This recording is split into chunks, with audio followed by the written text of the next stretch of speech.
Investors की टूटती portfolio में आते भारी नुकसान। अब शेयर बाजार से निवेशक परेशान हो चुके हैं, हिम्मत हार चुके हैं और हिम्मत हार कर शेयर्स को बेच रहे हैं। दोस्तों, इन्वेस्टर हिम्मत हारे तो कैसे ना हारे, बाजार ने भी तो हद मचा दी है। बीते 28 सालों का रिकॉर्ड टूटने की तैयारी में है गिरावट के मामले में। एफआईआईज की सेलिंग अपने पीक पर है। एक एक महीने में 40 हजार करोड़ की बिकवाली कर रहे हैं। कहने के लिए तो 2025 में मात्र 2 महीने हुए हैं अभी, लेकिन एफआईआईज की सेलिंग पता है कितनी हो गई है? 1,30,000 करोड़ से ज्यादा की। आपको यह सुनकर हैरानी होगी कि कोविड में एफआईआईज ने मात्र 1 लाख करोड़ का माल बेचा था और बाजार का क्या हाल हुआ था आप सभी ने देखा। और अभी 2 महीने में 1.25 लाख करोड़ बेच दिया है। 2024 की बात करूं तो 3 लाख करोड़ की बिकवाली करी। 2022 की बात करूं तो 2,78,000 करोड़ की बिकवाली करी। 2023 में हालांकि ज्यादा नहीं बेचा, 16,500 करोड़ के समथिंग बेचा।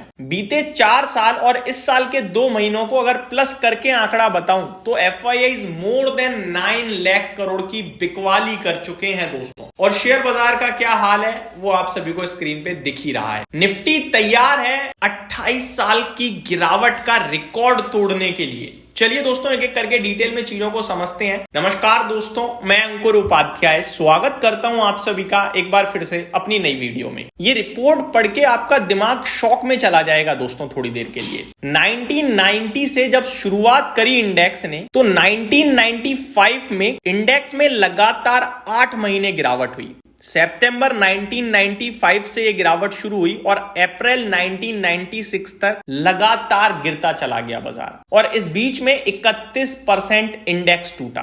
8 महीने लगातार बाजार गिरा। सोचो आप, थोड़ा सा आगे बढ़े तो 1996 में 5 महीने लगातार बाजार गिरा, जुलाई से लेकर नवंबर तक। इस बीच में इंडेक्स करीब 26% क्रैश हुआ। 3 बार लगातार ऐसा हुआ जहां पे निफ्टी 4 महीने तक लगातार गिरता चला गया। पहली बार यह हुआ 1991 अक्टूबर से लेकर जनवरी 1992 तक। दूसरी बार यह हुआ मई से लेकर अगस्त तक गिरा बाजार 1998 में। और तीसरी बार यह हुआ जून से सितंबर तक बाजार गिरा 2001 में। और इस बार बाजार 5 महीने से लगातार ऑलरेडी गिर चुका है। अगर 1 महीने और निफ्टी ने नेगेटिव रिटर्न्स दिए तो 6 बार लगातार नेगेटिव रिटर्न्स देने वाली साल बन जाएगी ये, जो कि 1995 के बाद पहली बार ऐसा होगा। यानी 28 साल का रिकॉर्ड टूटेगा गिरावट का। अब इस समय जो इन्वेस्टर्स की हालत है वो कुछ इस प्रकार है कि शेयर बाजार सबसे बुरी जगह है। शेयर बाजार में कभी नहीं आना चाहिए, यहां पे पैसा नहीं बनता है, शेयर्स टूट जाते हैं। मेरी पोर्टफोलियो 40% क्रैश है, मेरी पोर्टफोलियो 30% क्रैश है और अलग अलग ओपिनियंस हैं मार्केट में। लेकिन ये डेटा अपने आप में एक चीज चिल्ला चिल्ला के कह रहा है। चाहे 1990 में 8 महीने लगातार गिरावट हो या 1996 में 5 महीने लगातार गिरावट हो या फिर